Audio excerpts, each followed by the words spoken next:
ಎಲ್ರಿಗೂ ನಮಸ್ಕಾರ ಸರ್.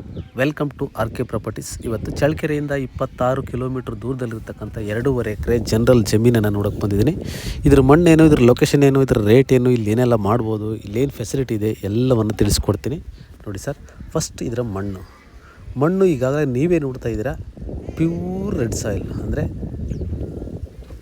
ತುಂಬ ಫಲವತ್ತಾದ, ತುಂಬ ನ್ಯೂಟ್ರಿಷನ್ ಪಿ ಎಚ್ ಲೆವೆಲಿರ್ತಕ್ಕಂಥ ಯಾವುದೇ ರೀತಿಯ ಬೆಳೆಗಳನ್ನು ಬೆಳಿಬಹುದಾದಂಥ ಅತ್ಯುತ್ತಮವಾದ ಮಣ್ಣು. ನಾವು ನೋಡಿರ್ತಕ್ಕಂಥ ಅತ್ಯುತ್ತಮವಾದ ಮಣ್ಣುಗಳಲ್ಲಿ ಇದು ಒಂದು. ತುಂಬ ಇದ್ದಾವೆ. ಇದು ಕೂಡ ಒಂದು 2.5 ಎಕರೆ ಜಮೀನಿದು. ಇದು ಚಳ್ಳಕೆರೆಯಿಂದ 25 ಕಿಲೋಮೀಟ್ರ್ ಟಾರ್ ರೋಡಲ್ಲಿ ಹೋಗಬೇಕು. ಒಂದು 500 ಮೀಟ್ರು ಮಣ್ಣಿನ ರೋಡಲ್ಲಿ ಹೋಗಬೇಕು. ನೋಡಿ, ಇದು ಪಕ್ಕದ ಜಮೀನಿದೆಲ್ಲ. ಅವರು ಮೆಣಸಿನ್ಕಾಯಿ ಎಲ್ಲ, ಟೊಮೊಟೊ ಎಲ್ಲ ಹಾಕಿದ್ದಾರೆ. ಇದು ಪಕ್ಕದ ಜಮೀನು. ಮತ್ತು ಪಕ್ಕದ ಜಮೀನಲ್ಲಿ ಯಾವ ರೀತಿ ನೋಡ್ರಿ, ಎಲ್ಲ ಮೆಣಸಿನ್ಕಾಯಿ, ಟೊಮೊಟೊ ಗಿಡ ಎಲ್ಲ ಹಾಕ್ಬಿಟ್ಟು, ಟೊಮೊಟೊ ಕೂಡ ಎಲ್ಲ ತುಂಬ ಬೆಳೆದ್ಬಿಟ್ಟಿದ್ದಾರೆ ಇವರು. ನೋಡ್ರಿ ಟೊಮೊಟೊ ಎಲ್ಲ ಹೆಂಗೆ ಬೆಳೆದಿದ್ದಾರೆ ಅಂತ. ಇಷ್ಟು. ಇದು ನೆಕ್ಸ್ಟ್ ಬಂದುಬಿಟ್ಟು ಇದರ ಒಂದು ವ್ಯಾಲ್ಯೂ, ಪ್ರೈಸ್, ರೇಟ್ ಬಂದುಬಿಟ್ಟು 15 ಲಕ್ಷ ಹೇಳ್ತಾರೆ. ಕೂತ್ಕೊಂಡಾಗ ನೆಗೋಷಿಯಬಲ್ ಆಗುತ್ತೆ.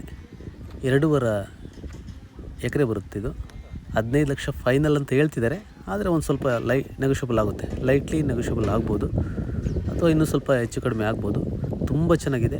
ಟಾರ್ ರೋಡಿಂದ ಒಂದು 500 ಮೀಟ್ರು, ಒಂದು 400 ಮೀಟ್ರ್ ಅಂದ್ಕೊಳ್ಳುತ್ತೆ. ಒಂದು 400ರಿಂದ 500 ಮೀಟ್ರ್ ಒಳಗಡೆ ಬರಬೇಕು. ತುಂಬ ಅಂದರೆ ತುಂಬ ಚೆನ್ನಾಗಿದೆ. ಚಳ್ಳಕೆರೆಗೆ 26 ಕಿಲೋಮೀಟ್ರ್ ಆಗುತ್ತೆ. ಒಳ್ಳೆ ವಾಟರ್ ಸೋರ್ಸ್ ಇರತಕ್ಕಂಥ ಜಾಗ, ಒಳ್ಳೆ ನೀರಿನ ಏರಿಯಾ. ವೇದಾವತಿ ನದಿ ಕೂಡ ಸ್ವಲ್ಪ ಹತ್ತಿರದಲ್ಲಿ ಬರುತ್ತೆ. ತುಂಬ ಚೆನ್ನಾಗಿರುತ್ತೆ ಇದು ಜಮೀನು ಮಾತ್ರ. ಇಲ್ಲಿ ಎಲ್ಲ ರೀತಿಯ ಬೆಳೆಗಳನ್ನು ನೋಡಿರಿ, ಇಲ್ಲೆಲ್ಲ ಯಾವ ಥರ ಬೆಳೆದಿದ್ದಾರೆ ಅಂತ. ಮೆಣಸಿನ್ಕಾಯಿ, ಟೊಮೊಟೊ ಎಲ್ಲ ಬೆಳೆದಿದ್ದಾರೆ. ತುಂಬ ಚೆನ್ನಾಗಿರ್ತಕ್ಕಂಥ ಪ್ರದೇಶ.